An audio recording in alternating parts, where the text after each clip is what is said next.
इसके बाद है 7.2.2 determination of reaction order, rate law and rate constant. तो हम किसी भी रिएक्शन का ऑर्डर, रेट लॉ या रेट कांस्टेंट किस तरह दरियाफ्त करते हैं? हम एक्सपेरिमेंटल दरियाफ्त करते हैं। ठीक है, हम रेट इक्वेशन वगैरह से उसके रेट लॉ या रेट ऑर्डर नहीं निकाल सकते, बल्कि रेट जो भी रिएक्शन का ऑर्डर होता है वो हम कहाँ से लेते हैं? एक्सपेरिमेंटली लेते हैं। How to determine order of the reaction? तो कैसे करते हैं भाई? The order of reaction can only be determined experimentally.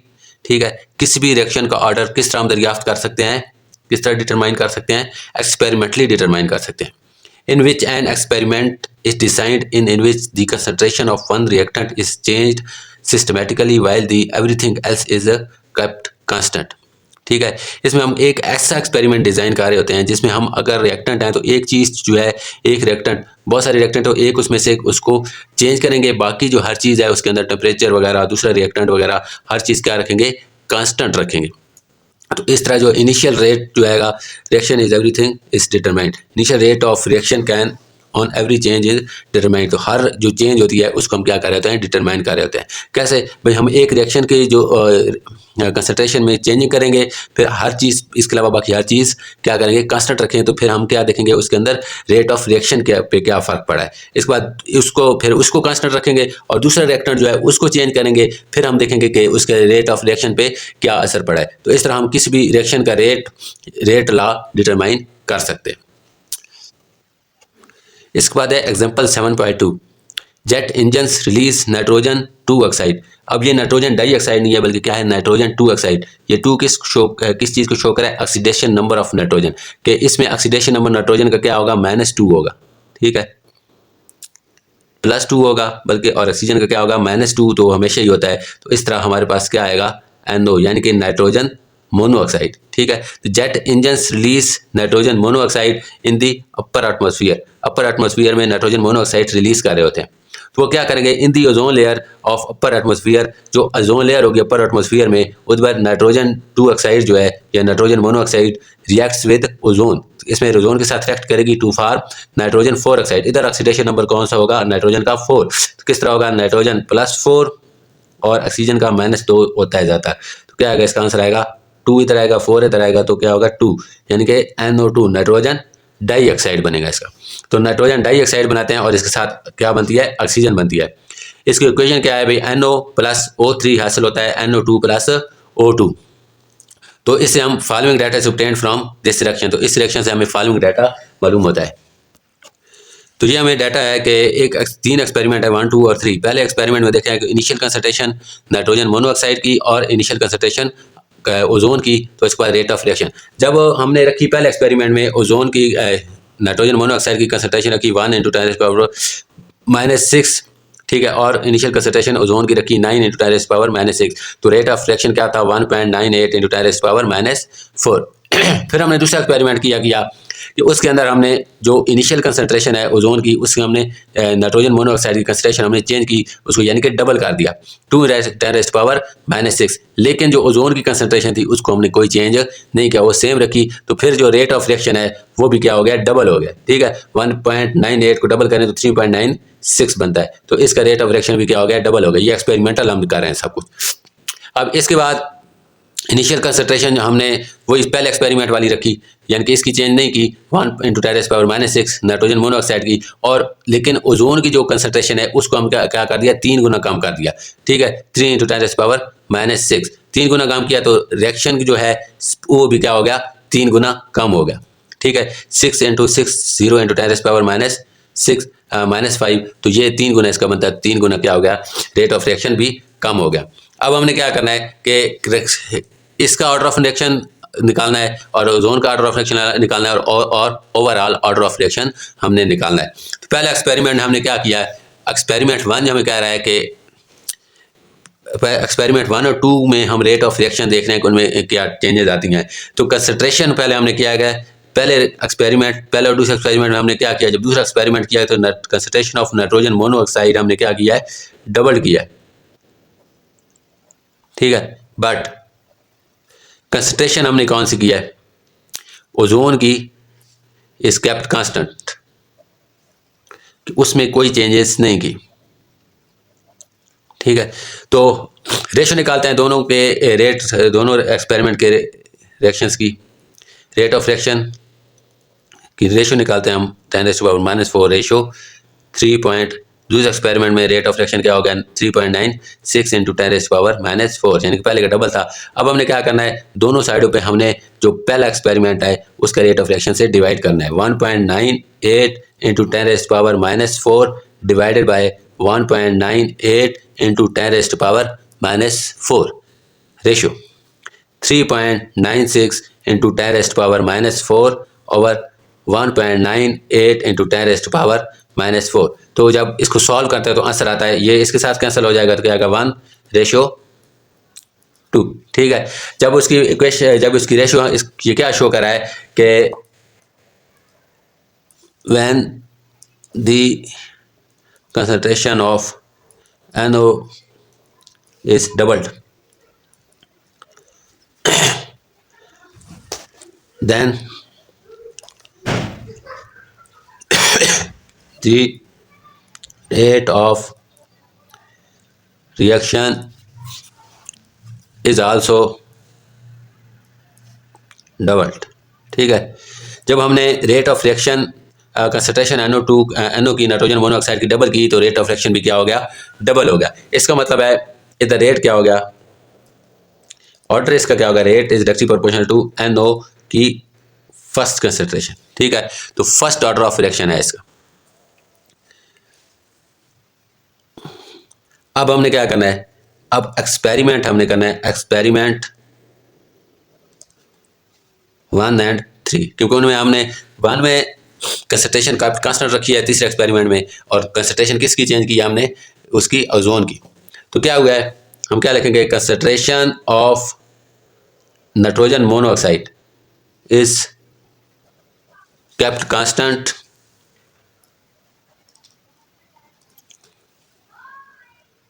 but the concentration of ozone is decreased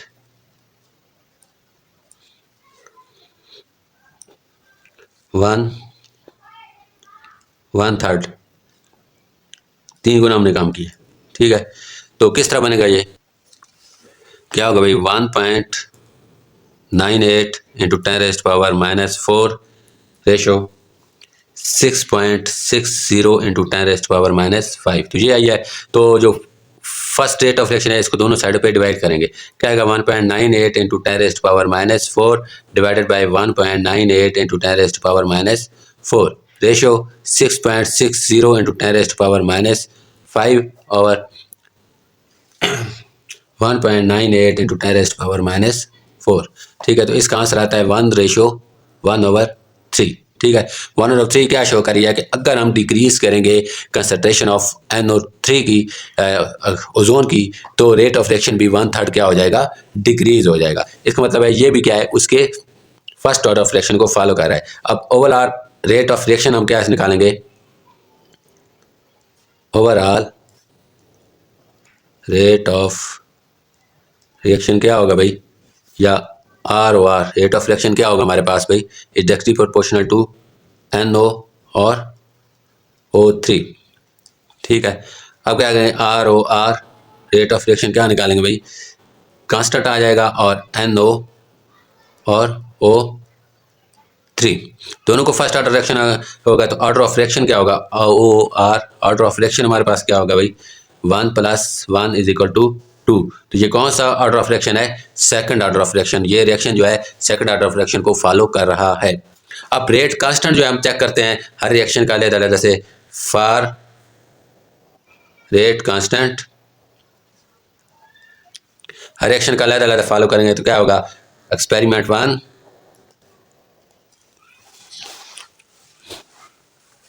क्या भाई, रेट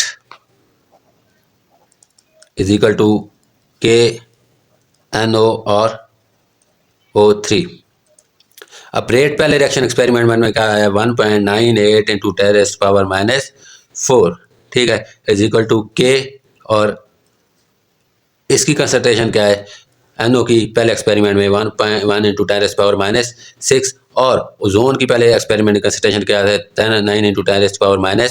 6, ठीक है। और ये के एक साइड पे रहेगा और ये बाकी क्या करेंगे दूसरी साइड पे डिवाइड हो जाएंगे। K is equal to 1.98 into 10⁻⁻⁴ over 9 1 के साथ मल्टीप्लाई हुआ तो क्या होगा 9 इंटू 10⁻, ये दोनों माइनस हैं, ठीक है। तो बेस पावर पावर आपस में प्लस होगी, क्या होगा -12 बनेगा। तो आंसर हमारे पास आएगा के इज इक्वल टू 2.2 इंटू 10⁻⁻7। इसकी यूनिट क्या है मोल पर क्यूबिक डेसीमीटर पर सेकेंड। अब एक्सपेरिमेंट नंबर 2 का हम के की वैल्यू निकालते हैं। एक्सपेरिमेंट 2 क्या कहता है भाई, वही रेट लिखते हैं, रेट इज इक्वल टू के NO और O3, ठीक है। अब दूसरे एक्सपेरिमेंट में रेट क्या हो गया था 3.96 इंटू 10⁻⁻4 और के की वैल्यू हमने के और NO की वैल्यू क्या लिया भाई 2 इंटू 10⁻⁻6 और ओजोन की वैल्यू जो है थी वो हमने कंसंट्रेशन कांस्टेंट रखी थी, ठीक है 9 इंटू 10⁻⁻6, ठीक है। अब के एक साइड पे रखेंगे, दूसरी साइड पे क्या चला जाएगा भाई 3.96 इंटू 10⁻⁻4 ओवर ये 9 2 के साथ मल्टीप्लाई हुआ तो क्या होगा 18 इंटू 10⁻, दोनों ताकतें आपस में जमा होंगी तो क्या बनेगी -12, ठीक है। तो इसका आंसर जब निकालते हैं तो वो आंसर क्या होता है 2.2 इंटू 10⁻7 मोल पर क्यूबिक डेसीमीटर पर सेकेंड। अब तीसरे एक्सपेरिमेंट में हमने वैल्यू निकाली है के की। एक्सपेरिमेंट 3, रेट हमारे पास क्या है भाई, रेट इज इक्वल टू के concentration of nitrogen monoxide and concentration of O3 ozone, ठीक है। तीसरे एक्सपेरिमेंट में हमारे पास रेट क्या आया था भाई 6.60 इंटू 10⁻⁵ और के इंटू उधर हमने NO की वैल्यू क्या थी हमारे पास 1 इंटू 10⁻⁶ और ओजोन की हमारे पास वैल्यू थी 3.00 इंटू 10⁻⁻6, ठीक है। अब के एक साइड पे रखना है तो क्या आंसर आएगा भाई 6.60 इंटू 10⁻⁻5 डिवाइडेड बाई ये एक साथ मल्टीप्लाई होगा 3 इंटू 10⁻12। तो के की वैल्यू क्या निकलती है हमारे पास 2.2 इंटू 10⁻7 मोल पर क्यूबिक डेसीमीटर पर सेकेंड, ठीक है। तो इससे हम क्या देखते हैं कि किसी भी रिएक्शन के लिए उसकी कंसंट्रेशन हम चेंज भी करते रहें, रिएक्टेंट की एक की करें चेंज या दोनों की चेंज करें तो लेकिन रेट कांस्टेंट जो होता है उसकी वैल्यू पर कोई भी असर नहीं पड़ता। इसके बाद है example 7.3, the following reaction is first order in H2 and half order in Br2, right rate law for the reaction. हमारे पास एक रिएक्शन है जिसमें हाइड्रोजन जो है वो फॉलो कर रहा है फर्स्ट ऑर्डर को और Br जो ब्रोमीन फॉलो कर रहा है वो हाफ ऑर्डर को फॉलो कर रहा है। तो हमने रेट लॉ बताना है इस रिएक्शन का। H2 जमा Br2 हासिल होता है 2HBr। सोल्यूशन क्या है कि rate is directly proportional to H2। H2 हमारे पास क्या है फर्स्ट ऑर्डर को फॉलो कर रहा है और दूसरा रिएक्शन जो हमारे पास है वो क्या है bromine Br, concentration of Br ये किस ऑर्डर को फॉलो कर रहा है ब्रोमीन हाफ ऑर्डर को फॉलो कर रहा है। ओवरऑल रेट ऑफ रिएक्शन क्या होगा, रेट ऑफ रिएक्शन हमारे पास क्या होगा H1 और Br हाफ, ठीक है। अब प्रोपोर्शनैलिटी का साइन खत्म करेंगे तो हमारे पास क्या आ गया rate of reaction is equal to K H1 concentration of H1 and concentration of Br power 1/2, ठीक है। अब एस क्या है order of reaction with respect to order of reaction with respect to H2 is 1, ठीक है। और order of reaction with respect to Br2 क्या है हाफ, ठीक है, या 0.5, ठीक है। अब हम क्या करेंगे overall order of reaction, overall order of reaction क्या है भाई 1 प्लस 0.5 तो ये क्या आएगा 1.5। तो ओवरऑल ऑर्डर ऑफ रिएक्शन क्या है 1.5 यानी कि फ्रैक्शनल ऑर्डर ऑफ रिएक्शन है इसका। इसके बाद है कंसेप्ट असेसमेंट एक्सरसाइज 7.1, इसका पहला क्वेश्चन है भाई, phosphine is a toxic gas, एक टॉक्सिक गैस है, it has been used in world war two, इसको वर्ल्ड वार टू में यूज किया गया था। This gas is prepared by the reaction of carbon monoxide, carbon monoxide का reaction करके किसके साथ, विद क्लोरीन, कार्बन मोनोऑक्साइड और क्लोरीन के रिएक्शन से हमें क्या हासिल हुई है, फास्फीन गैस हासिल हुई है। अब फास्फीन गैस का जो रिएक्शन है उसके लिए हमें कुछ डाटा दिया गया है, following data is obtained by kinetic study of the reaction. तो हमने जब इसके रिएक्शन की स्टडी देखी है तो फॉलोइंग डाटा हमें मिला है कि 3 एक्सपेरिमेंट हमने किया, एक्सपेरिमेंट 1, 2 एंड 3। इनिशियल में हमने कार्बन मोनोऑक्साइड की कंसंट्रेशन जो है पहले रिएक्शन में 1 रखी, दूसरे में 0.1 रखी और इसका रेट ऑफ रिएक्शन क्या आया था 1.29 × 10⁻⁻²9। फिर हमने दूसरे रिएक्शन में क्या किया है कि जो कार्बन मोनोऑक्साइड की ये जो कंसंट्रेशन है उसको हमने कम कर दिया, कितना कम कर दिया, 10 टाइम हम कह सकते हैं, 10 टाइम्स हमने इसकी कंसंट्रेशन को क्या कर दिया, कम कर दिया। फिर हमने क्या किया, इसकी जो क्लोरीन की कंसंट्रेशन है उस पर कोई चेंज नहीं की, ठीक है। तो हमारे पास जो रेट ऑफ रिएक्शन है वो क्या होगा, वो भी 10 टाइम्स डिक्रीज हो गया, ठीक है। ये देखो ना, ये -29 है तो ये -30 हो गया, तो ये एक 10 टाइम्स डिक्रीज हो रहा है। इसके बाद हमने तीसरे एक्सपेरिमेंट में क्या किया कि जो दूसरे एक्सपेरिमेंट में हमने कंसंट्रेशन कार्बन मोनोऑक्साइड की ली थी उसको उतना ही रखा, यानी कि 0.100 रखा, और लेकिन जो क्लोरीन की कंसंट्रेशन है तीसरे एक्सपेरिमेंट में उसको हमने क्या किया, 10 टाइम्स बढ़ा दिया, लेकिन जो रेट ऑफ रिएक्शन आया उस पर कोई भी चेंज नहीं आई है। तो इस तरह हम कह सकते हैं कि इसका रेट ऑफ रिएक्शन पर क्लोरीन का कोई असर नहीं है। अब हम एक्सपेरिमेंटल इसको निकालते हैं, एक्सपेरिमेंट 1 एंड 2। क्या हुआ है भाई, concentration of Cl2 is kept constant but concentration of carbon monoxide is decreased by 10 times, ठीक है। तो क्या कंसंट्रेशन आई है भाई, पहले में क्या कंसंट्रेशन थी, पहले एक्सपेरिमेंट 1.29 × 10⁻⁻²9, ठीक है। इसको हमने रेशियो लेनी है दूसरे एक्सपेरिमेंट की कंसंट्रेशन से, क्या आई है 1.30 × 10⁻⁻30, ठीक है। अब हमने इसकी रेशियो क्या करना है कि फर्स्ट एक्सपेरिमेंट की कंसंट्रेशन जो है रेट ऑफ रिएक्शन है इसको दोनों साइडों पे डिवाइड कर देना है, 1.29 × 10⁻⁻² डिवाइडेड बाय 1.29 × 10⁻⁻²9, रेशियो 1.30 × 10⁻⁻30 ओवर 1.29 × 10⁻⁻²9, ठीक है। तो ये कैंसिल हो जाएगा, इधर क्या आएगा 1, रेशियो 1/10, ठीक है। तो ये क्या शो करा है कि अगर हम कंसंट्रेशन डिक्रीज करेंगे क्लोरीन की, कार्बन मोनोऑक्साइड की, तो रेट ऑफ रिएक्शन भी 10 टाइम्स क्या हो जाएगा, डिक्रीज होगा।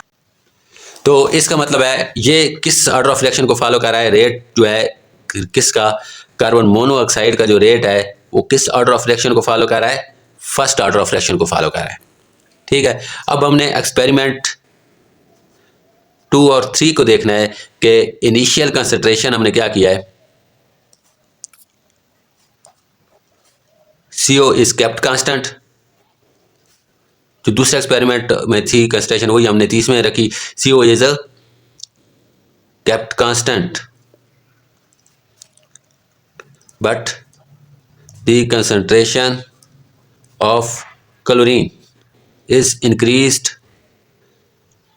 ठीक है। 0.1 थी तो हमने क्या कर दिया 1, क्या मतलब है इसका, कितने टाइम्स हमने बढ़ा दिया, 10 टाइम्स बढ़ा दिया हमने। तो हमने उधर देखा कि जब हमने 10 टाइम्स बढ़ाया उसकी कंसंट्रेशन को, लेकर रेट ऑफ रिएक्शन पर कोई असर नहीं पड़ा, ठीक है। It means but no change in the rate of reaction, ठीक है, which means Cl2 in this reaction follows zero order of reaction, ठीक है, इसमें Cl2 जो है वो क्या है, जीरो ऑर्डर ऑफ रिएक्शन को फॉलो कर रही है। अब हम क्या कहेंगे कि रेट ऑफ रिएक्शन जो होगा इसका क्लोरीन का डायरेक्टली प्रोपोर्शनल टू कौन सा जीरो ऑर्डर होगा, जीरो ऑर्डर ऑफ रिएक्शन। ठीक है, तो रेट लॉ हम किस तरीके से लिखेंगे, इसका रेट लॉ किस तरह लिखेंगे,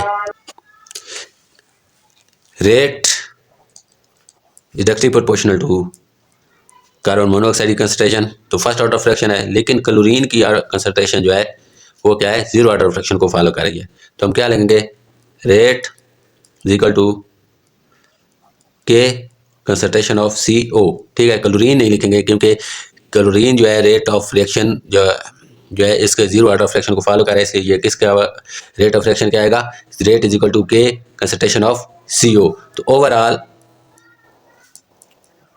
ऑर्डर ऑफ रिएक्शन क्या होगा भाई, 1 + 0 क्या होगा 1, तो ओवरऑल ऑर्डर ऑफ रिएक्शन क्या आएगा 1 इसका। अब क्वेश्चन नंबर 2 है हमारे पास, the following reaction is second order in NO2।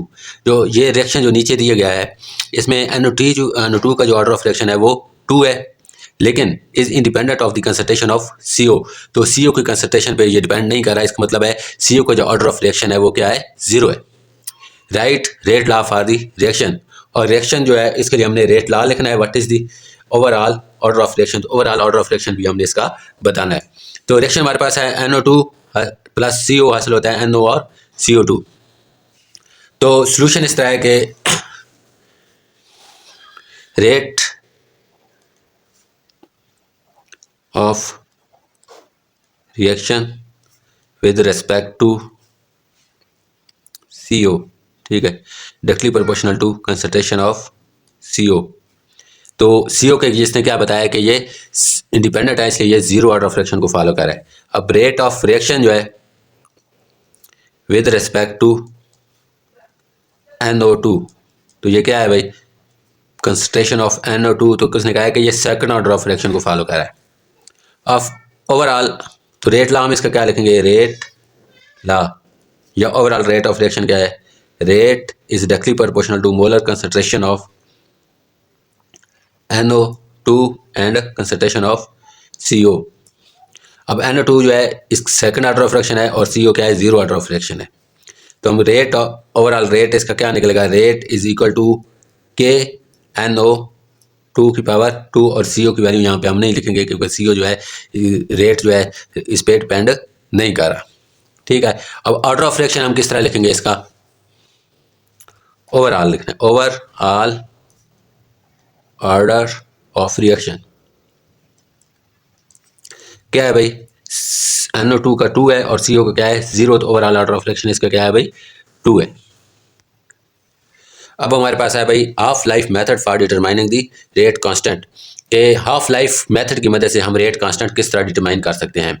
सबसे पहले है कि हाफ लाइफ है क्या चीज़, किसी भी रिएक्शन के हाफ लाइफ से मतलब यह है कि कितने मिनट में उसके आधे रिएक्टेंट कम हो जाते हैं। ठीक है, कि अगर फॉर एग्जांपल हमारे पास 10 मोल हैं रिएक्टेंट के, ठीक है, और 10 मिनट में उसके रिएक्टेंट ख़त्म हो जाते हैं, 5 मोल तक आ जाते हैं।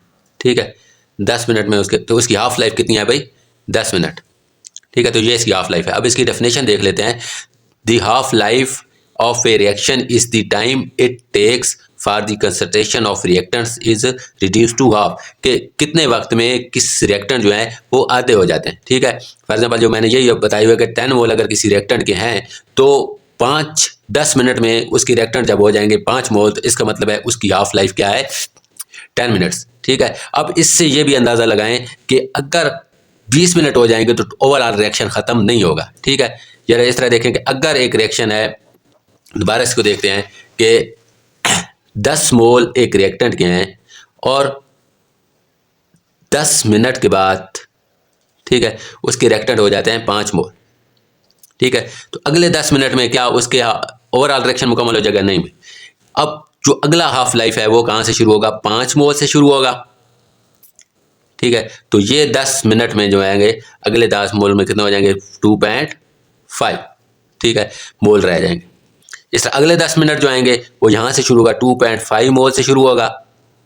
रिएक्शन, और अगली जो हाफ लाइफ आएगी 10 मिनट में इसमें कितने हो जाएंगे, 1.25 तक आ जाएंगे मोल। ठीक है, तो किसी भी रिएक्शन के हाफ लाइफ से मतलब ये है कि उस कितने वक्त में उसके आधे रिएक्टेंट क्या हो जाते हैं, कम हो जाते हैं। अब हमने एक्सपेरिमेंटल कुछ फार्मूलेज निकाले हुए हैं जिसकी मदद से हम क्या करते हैं कि रेट कांस्टेंट मालूम कर सकते हैं। ठीक है, तो हमने पहले 3-4 किस्म के ऑर्डर ऑफ रिएक्शन पढ़े थे, zero order of reaction, first order of reaction, third, second, ठीक है, फ्रैक्शनल ऑर्डर ऑफ रिएक्शन। तो सब के लिए हमने अलग से फार्मूले निकाले हैं हाफ लाइफ के लिए। अगर हमारे पास है भाई जीरो ऑर्डर ऑफ रिएक्शन है, एन क्या है, जीरो, तो उसके लिए जो हाफ लाइफ फार्मूला निकला हुआ है, हमने निकाला हुआ है, डिटरमाइन किया हुआ है एक्सपेरिमेंटल, तो वो क्या हुआ है, A not concentration of A not over 2K। ठीक है, जीरो ऑर्डर ऑफ रिएक्शन के लिए। तो ए नॉट से क्या मुराद है, initial concentration of reactant. A not से क्या मुराद है, initial concentration of reactant.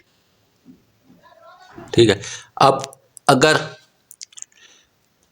First order of reaction होगा हमारे पास, उसकी हाफ लाइफ का जो फार्मूला है वो क्या है, 1/2 इज इक्वल टू 0.693/K।